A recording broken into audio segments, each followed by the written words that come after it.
brazenly betrayed Brexit by proposing a deal with the EU that would de facto keep the UK in the customs union, subjecting us to the same regulatory and legal framework that we voted to leave, and hampering us from doing trade deals with other countries that would provide us with economic independence and prosperity. The very reason why we voted for Brexit in the first place. Correct me if I'm wrong, but when I went to vote in the referendum, I didn't see a third option that said leave, sign up to everything under a different name, and be the EU's bitch. To illustrate how much of a sellout this was, May ran the plan by Europhile-in-chief Angela Merkel before it was even seen by her own party's MPs. Knowing it was a bad deal, she preempted her own ministers resigning on Friday by telling them they'd be quickly forgotten and revoking access to their government vehicles. And guess who praised the plan? Anna Soubry, Ken Clarke and Vince Cable, three of the biggest Remoaners in Parliament. That tells you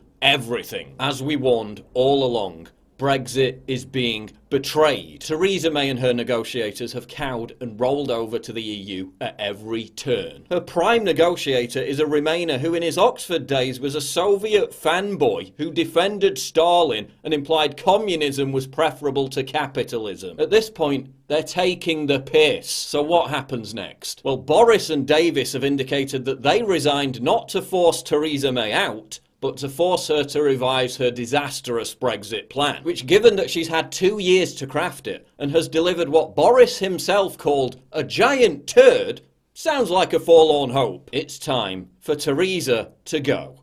It's time to flush the turd. 15% of Conservative MPs, or 48 of them to be precise, have to write a letter to the 1922 committee triggering a vote of confidence in Theresa May. If she loses, then she's toast. That will trigger a new leadership contest, which hopefully a committed Brexiteer will win. The new leader will then almost certainly feel a need to secure a mandate from the country by calling a new general election. He or she will then have to defeat Labour's Jeremy Corbyn and save the UK from entering a hard left tyranny ruled by someone who thinks Venezuela's socialist dystopia is a good example to follow. If Corbyn wins, he'll almost certainly derail Brexit or call for a second referendum. If May wins, she'll deliver, at best, a soft Brexit, which is a Brexit in name only, which is no Brexit at all. So it's basically all or nothing. We need a leader who believes in Brexit. For most people, that man is Jacob Rees-Mogg. But JRM is a reluctant leader. He's said numerous times he doesn't want to do it. Could Rees-Mogg be kingmaker? Could it be time for Boris? Since the day after Brexit, I warned that the vote to leave was merely the start of the battle. Don't expect the elite to take this lying down. They'll just make us vote again in another referendum until they get the result they want. These people are snakes.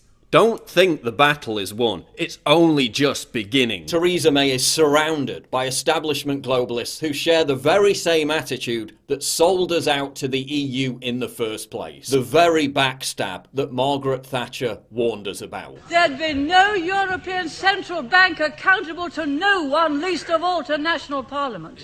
Because the point of that kind of European Central Bank is no democracy, taking powers away from every single parliament, and being able to have a single currency and a monetary policy and an interest rates which takes all political power away from us. As my right honourable friend said in his first speech after the proposal of a single currency is about the politics of Europe. It is about a federal Europe by the back door. They have no interest whatsoever in delivering Brexit. They have no loyalty to this sovereign nation. So Conservative MPs have a choice to make. Is your loyalty to Theresa May's dreadful political legacy, a legacy that has betrayed 17.4 million people and the very notion of democracy itself? A legacy that has led directly to the UK's soaring violent crime problem. A legacy that has exacerbated the problem of mass uncontrolled immigration. A legacy that has eroded free speech and emboldened cultures hostile to our own. Is your loyalty to that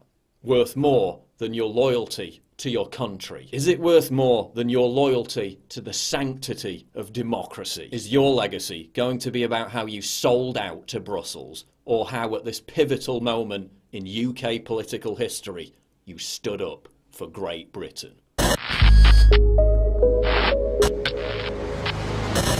Please click the big red button to subscribe. It really helps me when you do that, and click the bell to allow notifications so you never miss a new video. Survival Shield X2 Nascent Iodine. If you're interested in healthy thyroid, if you're interested